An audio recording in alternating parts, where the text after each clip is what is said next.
بسم اللہ الرحمن الرحیم۔ السلام علیکم ناظرین، آج کی ویڈیو میں ہم آپ کو بتائیں گے شہادت عثمان رضی اللہ تعالی عنہم کے اسباب، اور ساتھ ہی ساتھ ویڈیو کے آخر میں ہم آپ کو بتائیں گے کہ کس طرح سے نبی اکرم صلی اللہ علیہ وآلہ وسلم نے فتنوں سے ہمیں آگاہ فرما دیا تھا۔ تو ناظرین، آئیے آغاز کرتے ہیں اپنی آج کی اس ویڈیو کا۔ ناظرین، سلف صالحین اور علماء کرام کی ایک جماعت سے منقول ہے کہ صحابہ کرام رضوان اللہ اجمعین کے مابین ہونے والے تنازعات کی تفصیلی بحث سے اجتناب کرنا ضروری ہے۔ ان کا معاملہ اللہ کے سپرد کر دینا چاہیے۔ اس کے ساتھ ساتھ ہمیں ان سے راضی رہنا چاہیے۔ ان کے بارے میں یہ نظریہ رکھنا چاہیے کہ وہ مجتہد تھے اور انشاءاللہ اللہ کے ہاں ماجور ہوں گے۔ انہیں تان کرنے اور ان کے بارے میں توہین آمیز کلمات کہنے سے بچنا چاہیے، کیونکہ ایسا کرنا در حقیقت شریعت اسلامیہ پر تان کرنے کے مترادف ہے، اس لیے کہ وہی اس شریعت کے حامل اور ہم تک پہنچانے والے تھے۔ اسی بارے میں سیدنا عمر بن عبدالعزیز رحمہ اللہ سے مروی ہے کہ ان سے اہل صفین کے بارے میں پوچھا گیا تو انہوں نے فرمایا، وہ نہایت قیمتی جانیں تھیں، اللہ تعالیٰ نے میرے ہاتھ ان کے خون سے پاک رکھے، لہٰذا میں اپنی زبان کو ان کے خون سے آلودہ نہیں کرنا چاہتا۔ اس طرح یہ معلوم کرنا کہ بعد والوں پر ان کے کیا اثرات مرتب ہوئے، اس کی تفصیل جاننے میں بھی کوئی حرج نہیں۔ جیسا کہ بعض علماء نے فتنوں کے متعلق کتابیں لکھی ہیں، مثلا حافظ ابن کثیر اور امام طبری رحمہ اللہ نے تاریخ اسلام کے مشکل ترین مرحلے کے دوران ہونے والے حادثات کے بارے میں تفصیل سے لکھا ہے، اور ان حادثات سے متعلقہ واقعات میں فیصلہ کن بات بھی کی ہے، اور بعض واقعات میں ایک فریق یا دونوں فریقوں کی لغزش کی طرف اشارہ بھی کیا۔ اس بارے میں انہوں نے بنیاد ان واقعات میں وارد ہونے والی کثیر روایات اور نصوص کو بنایا ہے جن میں صحیح اور ضعیف روایات مخلوط ہو گئی ہیں۔ یہاں بہت سے اسباب ہیں جو علماء اہل سنت اور طلباء سے تقاضا کرتے ہیں کہ وہ اسلام کے ابتدائی دور میں پیدا ہونے والے فتنوں اور جنگ و قتال کے محرکات کا غور سے جائزہ لیں اور وہ اسباب تلاش کریں جو اس فتنے کا باعث بنیں۔ ان اسباب میں سے چند ایک یہ ہیں۔ ہم دیکھتے ہیں کہ عصر حاضر کی تالیفات جن میں صحابہ کرام رضوان اللہ اجمعین اور تابعین رحمہ اللہ کے مشاجرات کا ذکر ہے، ان کی 3 قسمیں ہیں۔ کچھ تالیفات کے مؤلفین مغربی فکر جو اسلامی تاریخ کے بارے میں کینہ رکھتی ہے یا پھر تاریخ اسلامی سے بے خبر ہے کہ پروردہ ہیں، لہٰذا انہیں اسلامی تاریخ میں کوئی اچھی چیز نظر نہیں آتی۔ انہوں نے صحابہ کرام رضوان اللہ اجمعین اور تابعین رحمہ اللہ کو اس طرح مطعون ٹھہرایا کہ اس سے ان اسلام دشمن عناصر کے اہداف کو تقویت ملی جنہوں نے ان ہنگاموں میں رونما ہونے والے واقعات کی ایسی منمانی تحقیقات اور وضاحتیں کی جس سے تمام کے تمام صحابہ کرام رضوان اللہ اجمعین کے نفوس قدسیہ مطعون ٹھہرے۔ اس طرح اسلام کی بنیادوں کو کھوکھلا کرنے کی مذموم کوششیں کی گئیں۔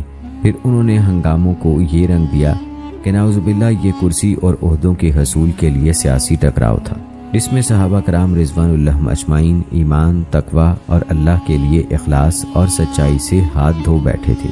انہیں دنیا کی ہوس نے اندھا کر دیا تھا، وہ لیڈرشپ کے دلدادہ ہو گئے تھے۔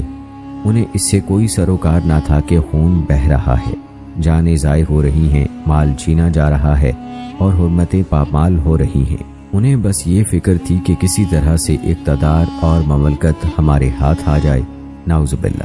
اس جھوٹ اور بہتان کا سرخیل طٰہٰ حسین ہے۔ اس نے اپنی کتاب الفتنہ الکبریٰ میں یہ زہر اگلا ہے۔ یہ حقیقت امت مسلمہ کے علم سے بے بہرہ نوجوانوں کے لیے بہت بڑا فتنہ ہے۔ اس میں طٰہٰ حسین نے صحابہ کرام رضوان اللہ اجمعین پر طعن و تشنیع کی ہے، ان کی نیتوں پر رقیق حملے کیے ہیں اور ان پر ایسے بے بنیاد الزامات لگائے ہیں جو اسلام اور مسلمانوں کے دشمنوں کے مقاصد و اہداف میں ممد و معاون ہیں۔ عوام کی ایک خاص تعداد اس کے خاص منہج سے متاثر ہے۔ ایسے مؤلفین نے ان تاریخی روایات باشمول رتب و یابس، سچ اور جھوٹ پر اعتماد کیا ہے جنہیں امام طبری اور ابن عساکر وغیرہ مورخین نے بغیر تحقیق کے اکٹھا کر دیا ہے، لیکن ان ناقلین نے امام طبری اور ابن عساکر وغیرہ کے اس منہج کو سامنے نہیں رکھا جو انہوں نے اپنی تصنیفات میں اپنایا ہے۔ ناظرین، نبی اکرم صلی اللہ علیہ وآلہ وسلم نے فتنوں سے پہلے ہی آگاہ فرما دیا تھا۔ نبی اکرم صلی اللہ علیہ وآلہ وسلم نے بہت سی احادیث میں اس بات کی خبر دی ہے کہ یہ امت باہم اختلاف کرے گی اور ان کے مابین جنگ و قتال بھی ہوگا۔ متعدد احادیث میں اس کا اجمالی طور پر یا تفصیلی ذکر بھی موجود ہے۔ اس کے لیے مختلف انداز اختیار کیے گئے ہیں۔ کبھی تو آپ صلی اللہ علیہ وآلہ وسلم نے فتنوں کے اسباب بیان فرما دیے، کبھی نتائج کا تذکرہ کر دیا، کبھی بعض حادثات اور واقعات کی طرف اشارہ کر دیا، اور کبھی فتنہ برپا کرنے والوں کا ذکر کر دیا۔ اسی طرح آپ صلی اللہ علیہ وآلہ وسلم نے اور بھی کئی طریقوں سے ان کی نشاندہی کی۔ اس میں سے بہت سا حصہ صحابہ کرام رضوان اللہ اجمعین کے ان سوالوں کے جواب کی صورت میں ہے جو وہ رسول اکرم صلی اللہ علیہ وآلہ وسلم سے کرتے تھے۔ اس کی وجہ یہ تھی کہ وہ اخوت، بھائی چارے اور اتحاد کی اس نعمت عظمیٰ سے جو اللہ تعالیٰ نے انہیں عطا کی تھی فیضیاب ہو رہے تھے۔ وہ پوچھتے رہتے تھے کہ اتحاد کی یہ نعمت دائمی ہے یا زائل ہو جائے گی، کیونکہ رسول اکرم صلی اللہ علیہ وآلہ وسلم کو وحی کے ذریعے سے معلوم تھا کہ یہ نعمت ہمیشہ اسی طرح نہیں رہے گی۔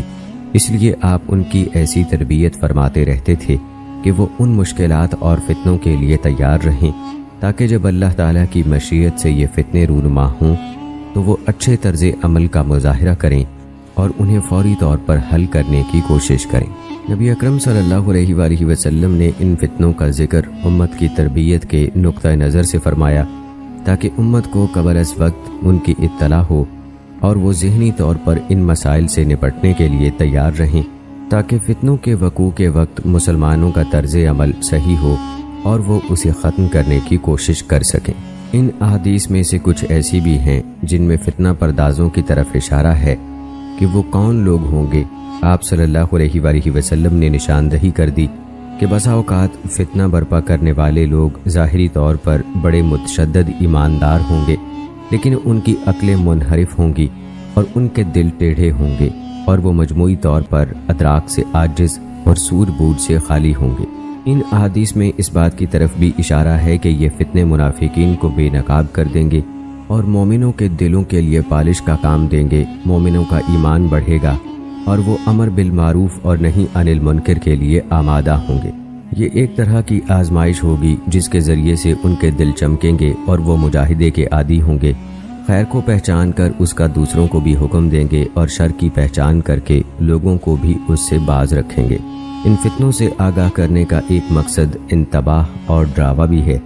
وہ اس طرح کے صحابہ کرام رضوان اللہ اجمعین یا دیگر مسلمان جب آپ صلی اللہ علیہ وآلہ وسلم کی فتنوں کے بارے میں یہ پیشگوئیاں سنیں گے کہ آپ صلی اللہ علیہ وآلہ وسلم نے فرمایا، میری امت کے کچھ لوگوں سے قتل سرزد ہوگا، اور میری امت کے کچھ لوگ دنیا میں الجھ جائیں گے، اور میری امت کے کچھ لوگ جہاد کرنا چھوڑ دیں گے، وغیرہ وغیرہ، تو وہ ہر وقت ہوشیار رہیں گے اور ان فتنوں کو ذہن نشین رکھتے ہوئے ہر شخص ان سے بچنے کی کوشش کرے گا، اور ہر وقت خوف زدہ رہے گا کہ کہیں غفلت میں وہ ان ہلاکتوں میں نہ پڑ جائے، کیونکہ اس باب میں ڈرتے رہنا ہی نجات کا سب سے بڑا ذریعہ ہے۔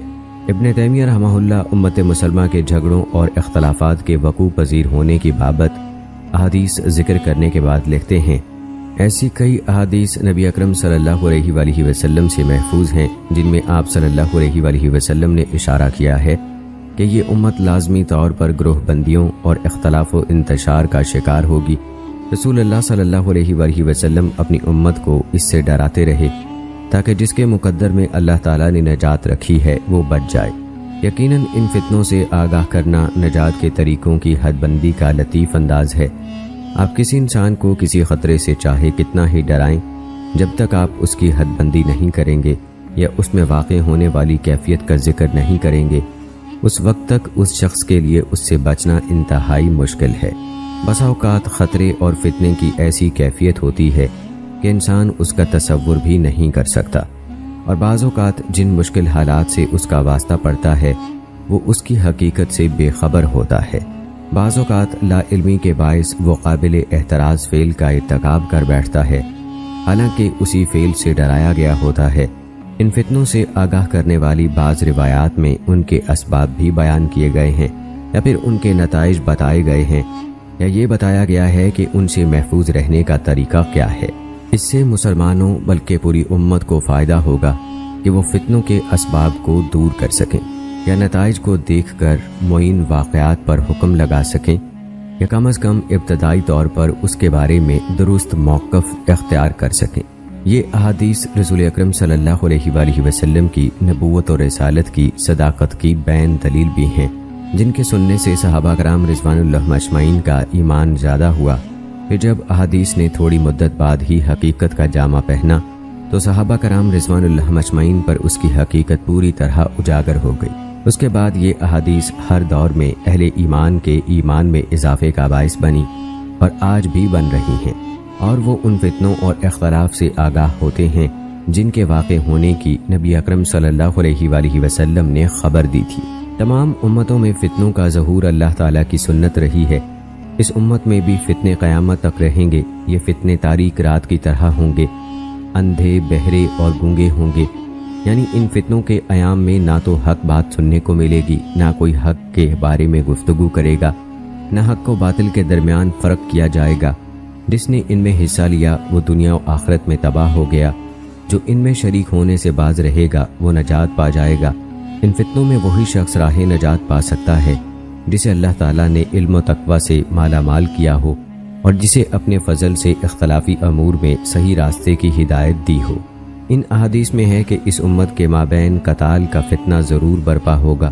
صحابہ کرام اور تابعین کے دور میں جو کچھ وقوع پذیر ہوا اسے ابتدائی طور پر یا اس کے تاحال جاری و ساری رہنے کو بعید سمجھنا یا اس کا انکار کرنا ممکن نہیں، لیکن اس کی تلافی کے لیے فتنہ قتال کے اسباب کو جاننا ضروری ہے تاکہ جب کبھی ان فتنوں کے شعلے بھڑکیں تو انہیں بجھانے کی کوشش کی جائے، کہ کم از کم ایک مسلمان کے لیے یہ ضروری ہے کہ وہ ان فتنوں سے دور رہے اور ان سے لا تعلقی کا اظہار کرے۔ اللہ تعالیٰ کی اس امت پر یہ خاص رحمت ہے کہ وہ دنیا ہی میں اس کے گناہوں کو ختم کر دیتا ہے، اس لیے قتال، بپا ہونے والے فتنے اور زلزلے جن کی زد میں یہ امت آئی ہے یہ اس کے گناہوں کا کفارہ ہے۔ بعض احادیث میں بڑی صراحت سے یہ اشارے موجود ہیں کہ ان فتنوں کا مرکز مشرق ہے، اور فی الواقع ایسا ہی ہوا۔ سب سے پہلے فتنے کی ابتدائی تحریک کوفہ اور بصرہ سے اٹھی، جنگ جمل کا فتنہ بھی وہیں سے پیدا ہوا۔ بعض احادیث سے معلوم ہوتا ہے کہ ان فتنوں میں کچھ لوگ معمولی دنیاوی فائدے کی خاطر اپنا دین فروخت کر دیں گے، ان پر شہوات اور شبہات کا غلبہ ہو جائے گا۔ صحیح اسلام پر کاربند لوگ خال خال ہوں گے اور وہ اپنے سلوک، طرز عمل اور معاملات میں اجنبی ہوں گے۔ دین پر ثابت قدم رہنا ہاتھ میں انگارہ لینے یا کانٹوں پر چلنے کے مترادف ہوگا۔ انہیں دین کے راستے میں اور حق پر قائم رہنے کی پاداش میں جو اذیتیں اور تکلیفیں پہنچیں گی وہ انہیں صبر کے ساتھ ثواب کی نیت سے برداشت کریں گے۔ فتنوں کے دور میں اللہ تعالیٰ ایک گروہ کی حفاظت فرمائے گا، ان کا دامن فتنوں سے آلودہ نہیں ہوگا اور وہ اپنے ہاتھ مسلمانوں کے خون سے نہیں رنگیں گے۔ وہ لوگوں کے مابین اصلاح کی کوشش کریں گے اور صحیح اسلام کی مبادیات یعنی باہمی مودت و رحمت کی طرف بلائیں گے۔ بلا شبہ عنقریب ان کا یہ طرز عمل لوگوں کے متلاطم ہجوم اور مزور خواہشات کے نرغے میں غیر مانوس محسوس ہوگا۔ فتنوں کے زمانے میں زبان تلوار سے زیادہ نقصان کرے گی۔ اکثر فتنوں اور مصائب کی بنیاد زبان ہی ہوگی۔ مشاہدے کی بات ہے کہ بسا اوقات ایک زہریلا کلمہ زبان سے نکلتا ہے اور دلوں میں آگ لگا دیتا ہے اور دلوں میں دبی دبائی باتوں کو ابھار دیتا ہے۔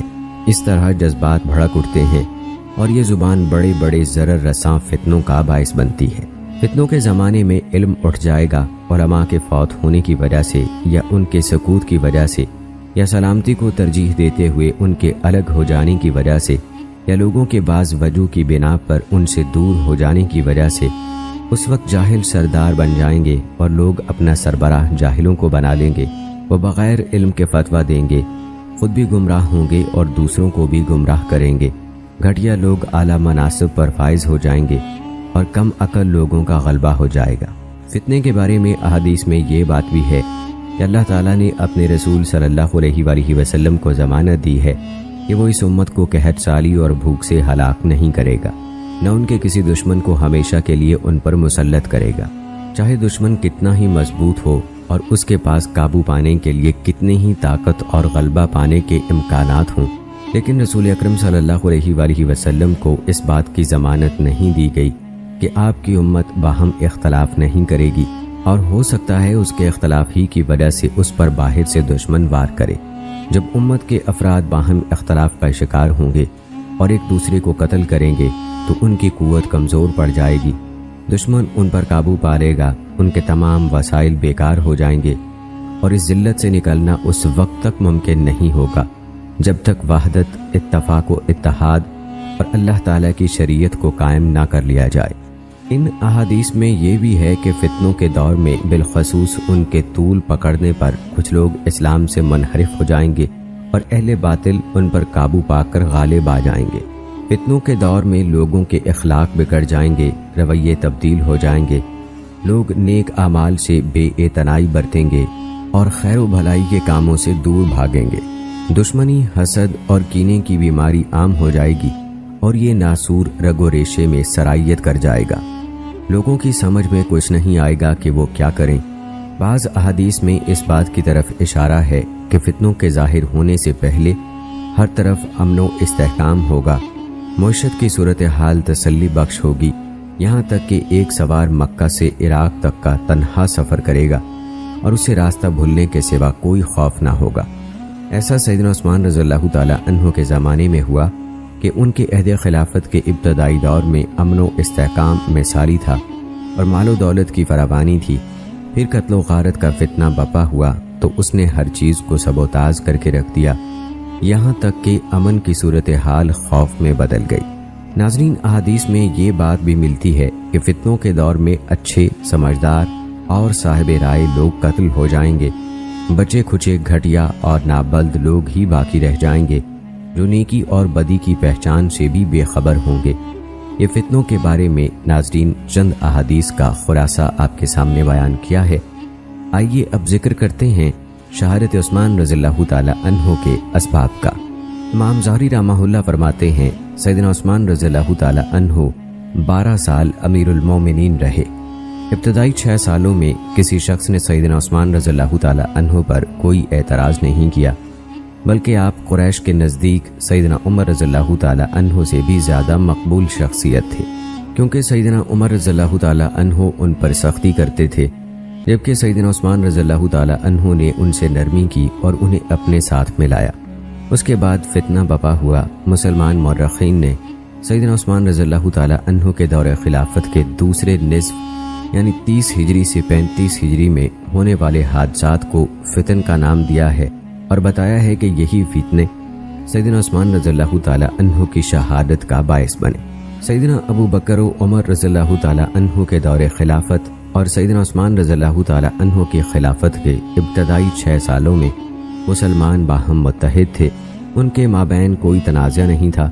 پھر سیدنا عثمان رضی اللہ تعالی عنہ کے دور خلافت کے آخر میں ایسے حالات پیدا ہوئے جن سے کئی طرح کے اختلافات نے جنم لیا، یہاں تک کہ فتنہ پرور لوگوں کا ایک گروہ اٹھا اور انہوں نے سیدنا عثمان رضی اللہ تعالی عنہ کو شہید کر دیا۔ آپ کی شہادت کے بعد فتنوں کا دروازہ کھل گیا اور مسلمان گروہ بندیوں میں بٹ گئے۔ سیدنا ابو بکر و عمر رضی اللہ تعالی عنہ کے عہد خلافت اور سیدنا عثمان رضی اللہ تعالی عنہ کی خلافت کے ابتدائی ماہ و سال میں اسلامی معاشرے کی صورتحال یہ تھی۔ عمومی طور پر مسلمان معاشرہ اسلام کی کامل عملی تصویر تھا، اللہ تعالیٰ اور یوم آخرت پر پختہ ایمان تھا، اسلامی تعلیمات کو نہایت تاکید و سنجیدگی اور پورے التزام کے ساتھ تطبیق و نفاذ کرنے والا معاشرہ تھا۔ تاریخ کے کسی بھی دور کے کسی بھی معاشرے کے مقابلے میں گناہ نہ ہونے کے برابر تھے۔ دین کو زندگی کی حیثیت حاصل تھی۔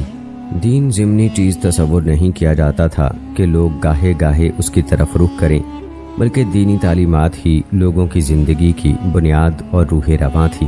دین صرف اس چیز کا نام نہیں تھا کہ جو عبادت کے طریقے وہ اپناتے تھے اسے ہی صحیح انداز سے بروئے کار لاتے رہیں اور بس، بلکہ اس سے آگے بڑھ کر ان کے عمدہ اخلاق و کردار، تصورات، ترجیحات، اقدار، معاشرتی تعلقات، خاندانی روابط، ہمسائیگی کے رشتے، خرید و فروخت اور لین دین، رزق کی تلاش اور باہمی معاملات میں راست بازی، الغرض ہر چیز میں اسلام کی تعلیمات کار فرما نظر آتی تھی۔ صاحب ثروت لوگ نادار لوگوں کی کفالت کرتے تھے، امر بالمعروف اور نہی عن المنکر کا فریضہ بخوبی انجام دیا جاتا تھا، گورنروں اور دوسرے عہدیداروں کی کارگزاری کی مکمل نگرانی ہوتی تھی۔ اس کا یہ مطلب نہیں کہ طبعی طور پر معاشرے کا ہر فرد ہی ان اوصاف سے مزین تھا۔ دنیا کی زندگی میں ایسا ممکن نہیں، نہ انسانوں کے کسی معاشرے میں ایسا ہو سکتا ہے رسول اکرم صلی اللہ علیہ وآلہ وسلم کے معاشرے میں جیسا کہ قرآن نے بتایا ہے، منافق بھی تھے جو ظاہر اسلام کا لبادہ اوڑھ کر اندرون خانہ دشمنی رکھتے تھے، کمزور ایمان والے بھی تھے، معذور بھی تھے، کاہل، سست اور خائن بھی تھے، لیکن ان سب کی معاشرے میں کوئی حیثیت تھی نہ ان میں حالات کا رخ بدلنے کی ہمت تھی، کیونکہ غلبہ اللہ کے راستے میں اپنی جان و مال سے جہاد کرنے والے سچے مومن کا تھا جو دین اسلام پر کاربند تھے۔ وہ ایسا معاشرہ تھا جس میں امت کے حقیقی معنی مجسم جیتے جاگتے نظر آتے تھے۔ وہ امت ان معنوں میں امت نہیں تھی کہ محض ایسے افراد کا مجموعہ ہو جنہیں زبان، جغرافیائی صورتحال اور وقت کی مصلحتوں نے اکٹھا کر دیا ہو، اور جاہلیت کے روابط کی طرح محض باہمی تعلقات کا نام امت پڑ گیا ہو۔ اس طرح کے گٹھ جوڑ والے لوگوں کو تو امت جاہلی کہا گیا ہے۔ جہاں تک امت ربانی کے افراد کا تعلق ہے تو ان کے تعلقات کی بنیاد ان کا عقیدہ ہوتا ہے، قطع نظر اس کے کہ کون کس زبان، جنس اور رنگ سے تعلق رکھتا ہے۔ اس امت کے ڈھانچے کی تکوین میں جغرافیائی مصلحت کا بھی کوئی عمل دخل نہیں تھا، اور ایسا باہمی تعلق امت مسلمہ کے سوا تاریخ میں کسی اور امت کے مابین ثابت نہیں۔ اس بحث سے یہ بات ثابت ہوئی کہ امت اسلامیہ علاقائی تعصب اور ذات پات، رنگ و نسل اور جغرافیائی مصلحتوں سے بالکل مبرہ ہوتی ہے۔ اس کے باہمی ربط کا تعلق صرف ان کا وہ عقیدہ ہوتا ہے جو عربی، عجمی، حبشی، رومی اور فارسی سب کو یکجان اور یک قالب کر دیتا ہے۔ یہی عقیدہ فاتح اور مفتوح باشندوں کے مابین تعلقات کو بھی کامل اخوت اسلامی کی بنیاد پر استوار کرتا ہے، اگرچہ روئے زمین پر سب سے زیادہ لمبے عرصے تک امت کے اس مفہوم کو عملی شکل دینے، بروئے کار لانے اور برقرار رکھنے والی یہی امت ہے۔ اس کا ابتدائی دور نہایت درخشاں تھا۔ اس میں کامل اسلام کا مفہوم عملاً پایا جاتا تھا۔ اس لحاظ سے یہ ایسی امت تھی جس کی ماضی میں کوئی مثال نہیں ملتی۔ ناظرین، اس معاشرے میں اخلاقی قدریں نہایت مستحکم تھیں۔ ضابطہ اخلاق دین اسلام کے احکام اور ہدایات کی روشنی میں مقرر تھا۔ یہ ضابطہ صرف دو جنسوں کے تعلقات پر مشتمل نہیں تھا، اگرچہ یہ معاشرے کی سب سے نمایاں جہت تھی، تاہم اس کا اثر پورے معاشرے پر تھا۔ چنانچہ وہ معاشرہ بے پردگی سے پاک تھا، مرد و زن کا اخلاق نہیں تھا، کسی ایسے فعل، قول اور اشارے کا وجود تک نہ تھا جو حیا کو مخدوش کرے۔ اس طرح وہ معاشرہ فحاشی سے پاک تھا، سوائے معمولی اخلاقی کمزوریوں کے جس سے کوئی معاشرہ پاک نہیں ہو سکتا۔ لیکن اخلاقی ضابطہ مرد و زن کے تعلقات سے کہیں زیادہ وسیع تھا۔ یہ سیاست، اقتصادیات، فرد، سماج، اجتماع اور فکر و تعبیر پر بھی جلواریز نظر آتا تھا۔ حکومت اور اقتدار اسلام کی اخلاقیات پر قائم تھا۔ لوگوں کے باہمی تعلقات سچائی، امانت، اخلاص اور تعاون و محبت پر قائم تھے۔ لگائی بجھائی، چغل خوری اور بہتان ترازی کا وجود تک نہ تھا۔ وہ محنتی معاشرہ تھا۔ اس معاشرے کے افراد کی کوششیں اعلیٰ مقاصد کے حصول کے لیے تھیں۔ وہ گھٹیا کاموں کے پیچھے پڑ کر وقت ضائع نہیں کرتے تھے۔ وہ مجبوری یا ناگواری کے ساتھ مارے باندھے محنت نہیں کرتے تھے، بلکہ ان کے اندر ایک ایسا جذبہ تھا جو ان کی ہمت کو جلا بخشتا اور انہیں سرگرم عمل رکھنے کے لیے کوشاں کوشاں آگے بڑھائے جاتا تھا۔ اس معاشرے کی منصوبہ بندی حقائق، اعلیٰ اقدار اور دور اندیشی پر مبنی تھی۔ اس کی حالت فارغ البال اور سست روی کا شکار معاشرے کی طرح نہیں تھی، جس کے افراد گھروں اور چراہوں میں گپیں ہانک کر وقت برباد کر دیتے ہیں اور بالکل فارغ ہونے کی وجہ سے وقت کاٹنے کے لیے طرح طرح کے ذریعے تلاش کرتے پھرتے ہیں۔ وہ معاشرہ سرگرم عمل تھا، صرف جہاد فی سبیل اللہ میں نہیں بلکہ ہر میدان میں مجاہدانہ جذبہ کار فرما تھا۔ اگرچہ اس معاشرے کی زندگی کا بیشتر حصہ قتال فی سبیل اللہ کی مشغولیت میں گزارا، لیکن انہوں نے تمام میدانوں میں نہایت اہم کردار ادا کیا۔ جس وقت بھی کسی کو جس کام کے لیے بلایا جاتا، وہ اسی میدان میں اپنا کردار ادا کرنے کے لیے تیار ہو جاتا تھا۔ اس لیے جدا جدا عسکری اور شہری ذہن سازی کی کوئی ضرورت ہی نہیں تھی، بلکہ ہر شخص از خود مضبوط ایمانی قوت کے باعث ہر میدان میں اپنی سرگرمیاں دکھانے کے لیے مستعد رہتا تھا۔ وہ معاشرہ نہایت عبادت گزار تھا، جذبہ عبادت اس کے تمام معاملات پر چھایا ہوا تھا۔ وہ صرف ادائے فرض اور اللہ کی خوشنودی کے حصول کے لیے نوافل کی ادائیگی تک محدود نہ تھا۔ بلکہ تمام کام جذبہ عبادت کے ساتھ تکمیل پاتے تھے۔ حاکم رعایا کی نگرانی عبادت کے جذبے کے ساتھ کرتا، معلم قرآن مجید کی تعلیم اور دین کی تفہیم کا کام جذبہ عبادت کے پیش نظر کرتا تھا۔ تاجر خرید و فروخت کے معاملات میں اللہ کے قوانین ملحوظ رکھتا اور تجارت جذبہ عبادت کے ساتھ کرتا تھا۔ شوہر گھر کی ذمہ داریاں عبادت سمجھ کر پوری کرتا اور عورت گھر کی پاسداری جذبہ عبادت کے ساتھ کرتی تھی۔ الغرض ہر کام رسول اکرم صلی اللہ علیہ وآلہ وسلم کے اس فرمان کو عملی جامہ پہنانے کے لیے ہوتا۔ رسول اکرم صلی اللہ علیہ وآلہ وسلم جب بھی صحابہ کرام رضوان اللہ اجمعین کی تنگ حالی اور فقر کو دیکھتے تھے تو انہیں دلاسا دیتے اور یہ خوشخبری سناتے تھے کہ ان کی یہ تنگی زیادہ طول نہیں پکڑے گی اور بہت جلد ان پر دنیا کے خزانے اور خیر و برکت کے دروازے کھول دیے جائیں گے، اور ساتھ ہی انہیں اس بات سے بھی ڈراتے تھے کہ تم مال و زر میں مشغول ہو کر نیک اعمال اور جہاد فی سبیل اللہ کو ترک نہ کر دینا۔ آپ نے دنیا کی خاطر اور زائل ہونے والے مال و متاع کے لیے ممکنہ باہمی لڑائی سے بھی ڈرایا۔ سیدنا عمر بن خطاب رضی اللہ تعالی عنہ نے اس تحذیر کو خوب سمجھا تھا، اس لیے ان کی پالیسیوں نے یہ بات بھی شامل تھی کہ وہ مسلمانوں کو مال و دولت کے فتنوں کا شکار ہونے اور دنیا کی پرفریب دل لبھانے والی چیزوں سے بچائیں۔ چنانچہ انہوں نے ہر ممکن کوشش کی کہ مسلمان بلاد عجم میں زیادہ دیر نہ ٹھہریں، اور اگر ان کے ان شہروں میں جانے کی دوسری مصلحتیں نہ ہوتیں جن کا تقاضا تھا کہ وہ بلاد عجم میں جائیں تاکہ دین اسلام کی ترویج کریں، تو یہ حکم امتناعی برابر قائم رہتا۔ لیکن ان مصلحتوں کے باوجود سیدنا عمر رضی اللہ تعالی عنہ نے مہاجرین و انصار میں سے کبار صحابہ کرام رضوان اللہ اجمعین کو جو مدینہ منورہ میں رہتے تھے باہر نہیں جانے دیا، اور ممانعت کا یہ حکم ان پر آخر دم تک لاگو رہا۔ سیدنا عمر رضی اللہ تعالی عنہ کے اس اقدام سے صاف پتہ چلتا ہے کہ آپ کو اس بات کا خدشہ تھا کہ مسلمان اگر بلاد عجم میں چلے گئے جہاں دولت کی ریل پیل ہے اور طرح طرح کی نعمتیں موجود ہیں، تو ان کے دلوں پر دنیا کا غلبہ ہو جائے گا اور ان کی آخرت برباد ہو جائے گی۔ جب سیدنا عثمان رضی اللہ تعالی عنہ کا دور خلافت آیا تو فتوحات کا دائرہ وسیع ہو گیا اور مشرق و مغرب میں ہر طرف مملکت اسلامیہ کی سرحدیں پھیل گئیں۔ بیت المال میں غنیمتوں اور دشمن کے دیگر اموال سے روز بروز اضافہ ہونے لگا، لوگوں کے پاس مال و دولت کی فراوانی ہو گئی۔ یہ بات وضاحت کی محتاج نہیں کہ نعمتوں فتوحات کی صورت میں حاصل ہونے والے اموال اور دوسری آمدنیوں کا لازمی نتیجہ یہ تھا کہ معاشرے پر اس کا اثر پڑے، چنانچہ اس سے معاشرے میں خوشحالی آ گئی اور لوگ دنیا کے فتنوں میں پڑ گئے، ایک دوسرے سے آگے بڑھنے کی دوڑ لگ گئی۔ یوں باہمی بغض و عداوت نے جنم لیا، بالخصوص وہ لوگ جن کے دلوں کو ابھی تک ایمان نے پوری طرح چمکایا نہیں تھا اور ان کی بدویت اور جفا کو تقوی نے مہذب نہیں بنایا تھا، اس کا شکار ہوئے۔ اسی طرح مفتوحہ علاقوں میں رہنے والے مسلمان اور ناز پروردہ قوموں کے نو مسلم دنیا کے دل فریب رونقوں میں کھو گئے، اسی کو مقصد حیات بنا کر ایک دوسرے سے آگے بڑھنے کی خواہش کرنے لگے۔ سیدنا عثمان رضی اللہ تعالی عنہ نے اس ظاہری حالت سے یہ بھانپ لیا کہ امت خطرناک ڈگر کی طرف جا رہی ہے۔ رعایا کے نام ایک خط میں انہوں نے امت میں مستقبل میں پیدا ہونے والے تغیر و تبدل سے ڈرایا۔ آپ نے فرمایا، جب اس امت میں 3 چیزیں جمع ہو جائیں گی تو یہ امت بدعات میں مبتلا ہو جائے گی۔ جب مکمل خوشحال ہو جائے گی، لونڈیوں سے تمہاری اولاد بروغت کو پہنچ جائے گی اور عرب اور غیر عرب قرآن کی تلاوت کرنے لگیں گے۔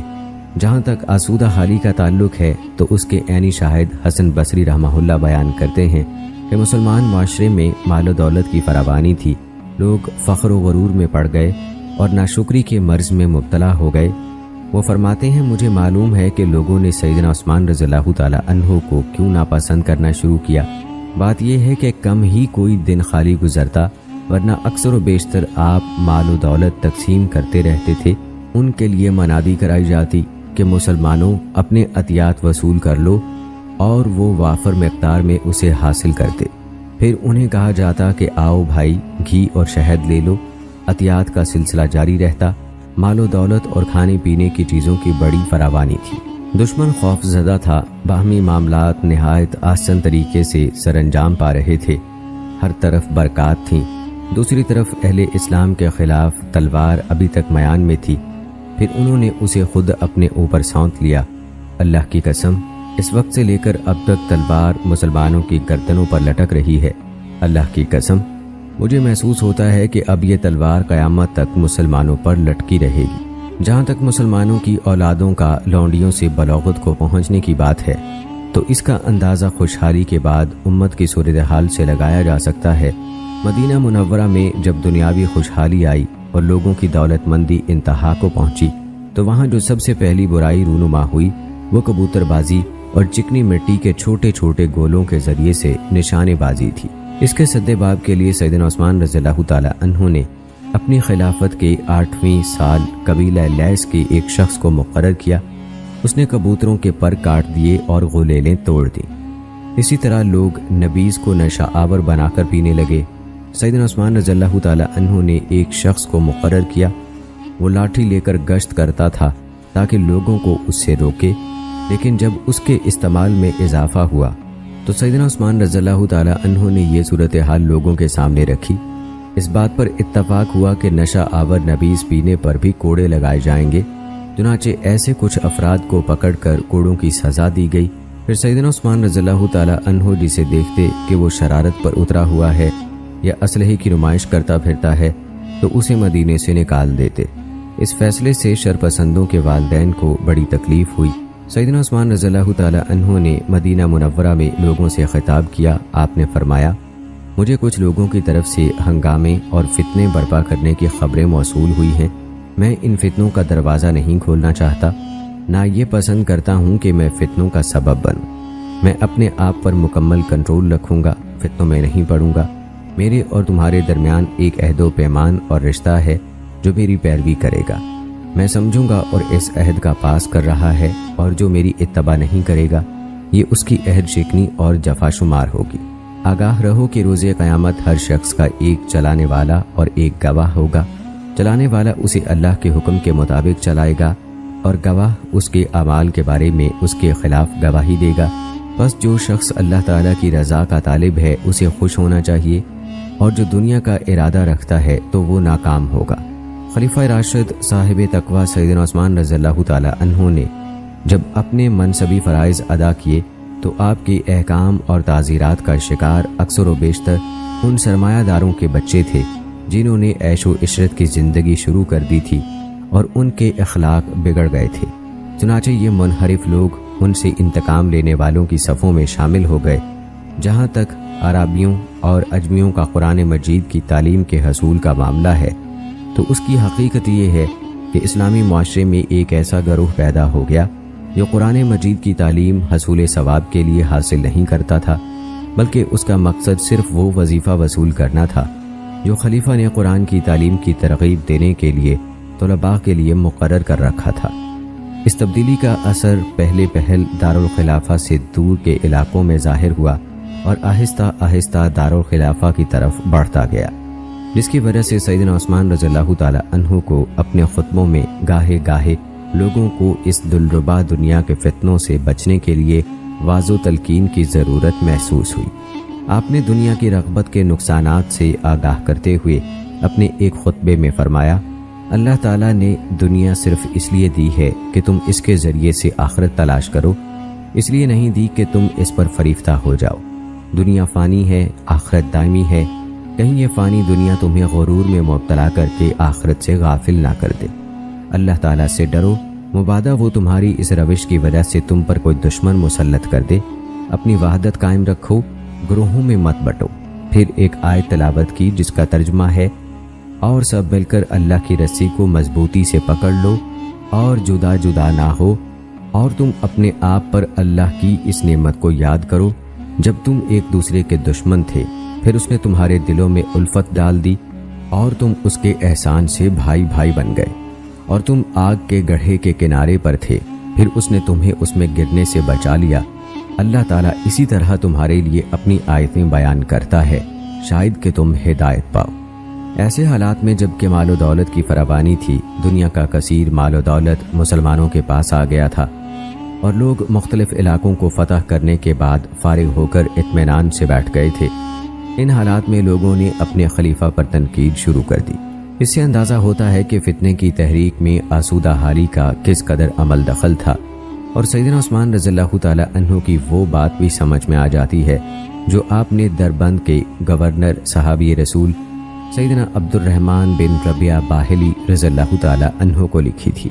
رعایا میں سے بہت سے لوگوں کو مال و دولت کی کثرت نے مغرور بنا دیا ہے، لہٰذا ان کے عطیات میں کمی کر دو اور مسلمانوں کو خطرے میں نہ ڈالو، مجھے خدشہ ہے کہ وہ آزمائش میں پڑ جائیں گے۔ سیدنا عثمان رضی اللہ تعالی عنہ نے ایک دوسرے خطبے میں جبکہ مال و دولت کی ریل پیل تھی واضح نصیحت کرتے ہوئے فرمایا، خبردار، یہ دنیا فانی ہے، یہ تمہیں کسی غرور میں مبتلا نہ کر دے اور تمہیں دائمی آخرت سے غافل نہ کر دے۔ زمانے کے حوادث سے بچو، جماعت کو لازم پکڑو، فرقہ بندی اور گروہوں میں نہ بٹو۔ ناظرین، سیدنا عثمان رضی اللہ تعالی عنہ کے دور خلافت میں سماجی سطح پر نہایت عمیق تبدیلیاں رونما ہوئیں، جو بڑی قوت اور خاموشی سے اس طرح اثر انداز ہوئیں کہ بیشتر لوگ اس سے آگاہ ہی نہیں ہو سکے، حتیٰ کہ یہ تبدیلیاں نہایت بھیانک صورت میں سیدنا عثمان رضی اللہ تعالی عنہ کی خلافت کے دوسرے نصف کے آغاز میں ظاہر ہوئیں۔ رفتہ رفتہ ان میں ایسی شدت پیدا ہوتی گئی جو بالآخر سیدنا عثمان رضی اللہ تعالی عنہ کی شہادت کا باعث بنی۔ فتوحات کی تحریکوں کے بعد جب مملکت اسلامیہ میں وسعت پیدا ہوئی تو معاشرتی گٹھ جوڑ میں تبدیلی رونما ہوئی اور معاشرے کی ساخت میں بگاڑ پیدا ہو گیا، کیونکہ رقبے اور آبادی کے بڑھنے کے ساتھ ساتھ اس وسیع خطے میں ہر رنگ، نسل، زبان، ثقافت، عادات، افکار و خیالات اور مختلف نظریات کے لوگ مسلمان معاشرے کا حصہ بن گئے۔ ادبی اور تہذیبی تنوع پیدا ہوا، کئی طرح کے مناظر سامنے آئے اور معاشرتی وحدت پر طرح طرح کے اضطراب کی لہریں اور بے ہنگم شگاف نظر آنے لگے۔ بڑے بڑے شہر بالخصوص بصرہ، کوفہ، شام، مصر، مدینہ منورہ اور مکہ مکرمہ اس سے متاثر ہوئے، کیونکہ ان شہروں کو مذہبی اور جغرافیائی لحاظ سے بڑی اہمیت حاصل تھی۔ یہیں سے مجاہدین جنگوں میں شریک ہوتے، جنگوں میں شرکت کے باعث شہادتوں اور موت کی وجہ سے آئے روز ان کی تعداد کم ہوتی گئی اور مفتوحہ علاقوں ایرانی، ترکی، رومی، قبطی، کرد اور بربر کے باشندے ان کی جگہ آ کر آباد ہوتے گئے، یہاں تک کہ ان کی تعداد وہاں کے مقامی باشندوں کی تعداد سے بڑھ گئی۔ ان میں بھی اکثریت ایرانیوں کی، عرب اور دیگر ممالک کے عیسائیوں اور یہودیوں کی تھی۔ ان بڑے شہروں کے اکثر باشندے جنگوں میں شریک ہوئے تو مفتوحہ علاقوں ہی میں آباد ہوتے گئے۔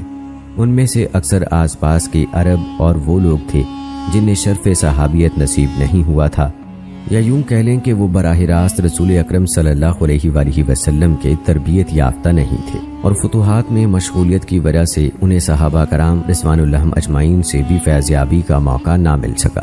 ویسے بھی اس زمانے میں صحابہ کرام ادھر ادھر بکھر گئے تھے اور ان کی تعداد بھی خاصی کم رہ گئی تھی۔ اس طرح جب دیہی لوگ مفتوحہ علاقوں کے باشندے، قدیم رہائشی، مرتدین اور یہود و نصارہ ایک ساتھ اکٹھے ہوئے تو معاشرے کی ساخت میں بڑی تبدیلیاں پیدا ہو گئیں، ساتھ ساتھ معاشرتی تہذیب میں بھی تغیر و تبدل ہوا۔ اس طرح معاشرتی زندگی میں بڑی رنگا رنگ وسعت اور طرح طرح کے انحراف پیدا ہو گئے، افواہوں کو قبول کیا جانے لگا، جس کی وجہ سے معاشرہ بد امنی کا شکار ہو گیا۔ ناظرین، یہ معاشرہ کئی طرح کے لوگوں سے تشکیل پایا تھا۔ ایک گروہ تو صحابہ کرام رضوان اللہ اجمعین کا تھا جو اس معاشرے کی پہلی اینٹ تھے، اور دوسرے وہ لوگ تھے جنہیں صحابہ کرام رضوان اللہ اجمعین کی صحبت میں دیر تک رہنے کا شرف حاصل تھا، لیکن ان دونوں گروہوں کے افراد بتدریج کم ہوتے گئے۔ ان کی کمی کی دو وجوہات تھیں۔ مختلف جنگوں میں شرکت کے باعث بہت سے جلیل القدر صحابہ اور تابعین شہید ہوئے، فتوحات کا دائرہ وسیع ہوا تو وہ مختلف شہروں میں پھیل گئے، جس کی وجہ سے ان کی تعداد دوسری آبادی کی نسبت بہت تھوڑی رہ گئی۔ بالخصوص وہ مفتوحہ علاقوں کے نو آباد شہروں جیسے بصرہ، کوفہ، شام اور مصر میں جا کر آباد ہو گئے۔ بعض جزیرہ عرب میں ہی رہے، وہ وہیں سے تجارت و جہاد کے لیے نکلتے اور پھر وہیں واپس آ جاتے تھے۔ اس معاشرے کا دوسرا حصہ مفتوحہ علاقوں کے باشندے تھے، ان کی تعداد فاتحین سے کہیں زیادہ تھی۔ گو انتظام فاتحین کے ہاتھوں میں تھا، اخلاقی، فکری اور لسانی طور پر انہی کا اثر و رسوخ تھا، لیکن ان سب باتوں کے باوجود وہ اقلیت شمار ہوتے تھے اور ان کی تعداد آئے روز کم ہو رہی تھی۔ مفتوحہ علاقوں کے بیشتر باشندے اگرچہ اپنے ہی شہروں میں آباد تھے، جبکہ کچھ لوگ مملکت کے دوسرے شہروں کی طرف بھی نقل مکانی کر گئے تھے۔ بعض لوگ بڑے بڑے شہروں اور دارالخلافہ میں آباد ہو گئے تھے، ان میں سے کچھ غلاموں کی حیثیت سے اپنے مالکوں کے تابع ہو کر رہتے تھے اور کچھ تجارتی مقاصد کے لیے وہاں آباد ہوئے یا پھر کسی کی معرفت سے رہنے لگے یا حکومت نے انہیں انتظامی مقاصد کے لیے وہاں آباد کیا۔ اگرچہ ان کی نقل مکانی پر ان کی حوصلہ افزائی نہیں ہوتی تھی، لیکن انہیں روکنے کے لیے کوئی قانون بھی نہیں تھا۔ مفتوحہ علاقوں سے جو اجمی دارالخلافہ آ کر آباد ہوئے وہ بہت جلد فتنوں کا شکار ہو گئے، کیونکہ ان میں سے اکثریت ان لوگوں کی تھی جو اپنے مقتولین کا بدلہ نہ لے سکے تھے، اس لیے ان اسباب کی وجہ سے بہت جلد فتنوں میں مبتلا ہو جاتے تھے۔ وہ مسلمان تو ہو چکے تھے لیکن اسلامی تعلیمات سے ناآشنا تھے، اور ان کی اکثریت زمانہ قریب ہی میں کفر کو چھوڑ کر اسلام لائی تھی۔ اسلام کی محبت پختہ نہ ہونے کی وجہ سے انہیں اپنے ملک اور عزت کے چھن جانے کا بڑا دکھ تھا۔ عربی زبان سے نابلد ہونے کی وجہ سے دین کی زیادہ سوجھ بوجھ نہیں رکھتے تھے۔ اہل عرب سے نفرت اور اجمیت کا تعصب تاحال ان میں موجود تھا۔ ان میں سے ایک طبقہ صرف تلوار کے ڈر اور جزیہ ادا کرنے کے خوف سے ظاہری طور پر مسلمان ہوا تھا، جبکہ دلی طور پر وہ مسلمانوں سے بغض و عداوت رکھتا تھا، جس کی وجہ سے وہ طبقہ موقع ملتے ہی فتنے میں کود پڑتا تھا۔ خواہشات پرست لوگ اپنے مفاد کے حصول کے لیے انہیں ان کی مذکورہ کمزوریوں کی وجہ سے اکساتے رہتے تھے۔ اس معاشرے کا تیسرا طبقہ دیہاتی لوگ تھے۔ ان میں بھی دوسرے لوگوں کی طرح متقی، پرہیزگار، کافر اور منافق سبھی شامل تھے، مگر ان میں فطری سختی تھی۔ اللہ تعالیٰ نے ان کی اس فطری سختی کا ذکر کرتے ہوئے قرآن پاک میں فرمایا، دیہاتی کفر اور منافقت میں زیادہ سخت ہیں، اور اس امر کے زیادہ لائق ہیں کہ وہ ان احکام کو نہ جان پائیں جو اللہ نے اپنے رسول پر نازل کیے، اور اللہ خوب جاننے والا، بہت حکمت والا ہے۔ یہ اس لیے کہ وہ نہایت سخت دل، اکھڑ مزاج اور تند خو تھے۔ اپنی انہی عادات و خصوصیات کی وجہ سے وہ شرعی احکام اور جہاد وغیرہ سے زیادہ دلچسپی نہیں رکھتے تھے۔ یہ لوگ بھی بہت جلد فتنوں کا شکار ہو جاتے تھے، اور ان کے فتنوں میں الجھنے کے کچھ اسباب تھے۔ ان میں دین اسلام کے بارے میں سوجھ بوجھ کی کمی تھی۔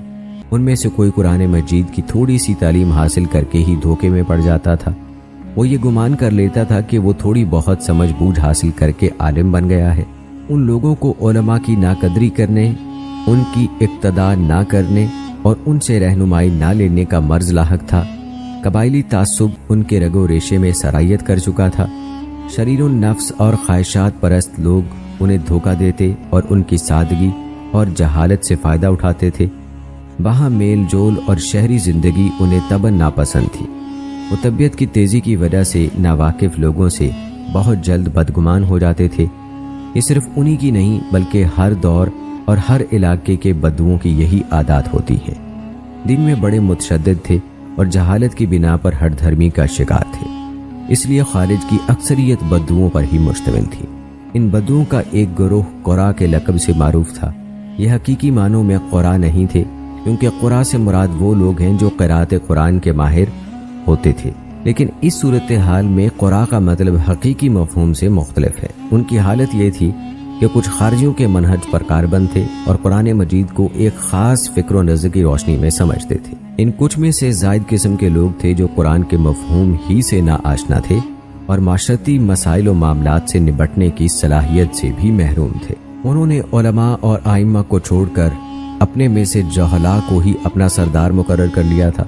خواہشات پرستوں اور فتنہ پرور بدعتیوں کے سرغنے، جن کی اکثریت نہایت عیار تھی، ان قرا کی پناہ میں آتے، پھر ان قرا کو گمراہ کرتے اور دھوکہ دیتے، ان کی دینداری کے اندھے جذبے سے فائدہ اٹھاتے ہوئے ان کی بصیرت سے آری غیرت کو خوب جگاتے تھے، شرعی نصوص سے استدلال کرنے سے آری تھے اور فتنوں سے متعلق وارد احکام بالکل نہیں جانتے تھے۔ ان کی ایک خرابی یہ تھی کہ وہ اپنے آپ کو علماء اور ائمہ سے برتر سمجھتے تھے۔ ان کا خیال تھا کہ وہ خود اس مرتبے پر پہنچ چکے ہیں کہ انہیں علماء کی فقہ اور علم کی کوئی ضرورت نہیں، وہ بھی انسان ہیں اور ہم بھی انسان ہیں۔ تو ناظرین کرام، یہ تھی ہماری آج کی ویڈیو۔ امید کرتے ہیں کہ آپ کو پسند آئی ہوگی۔ آج کی اس ویڈیو کے متعلق اپنی رائے کا اظہار کمنٹ باکس میں لازمی کیجیے گا۔ مجھے اگلی ویڈیو تک اجازت دیں۔ فی امان اللہ۔